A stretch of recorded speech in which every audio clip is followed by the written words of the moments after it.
देखिए आज भी 16 तारीख है, छठ पूजा हो रहा है।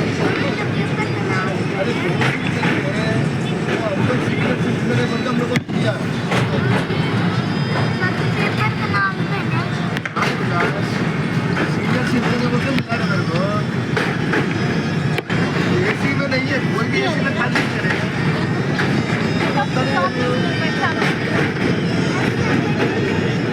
अभी क्या है तो पूछो।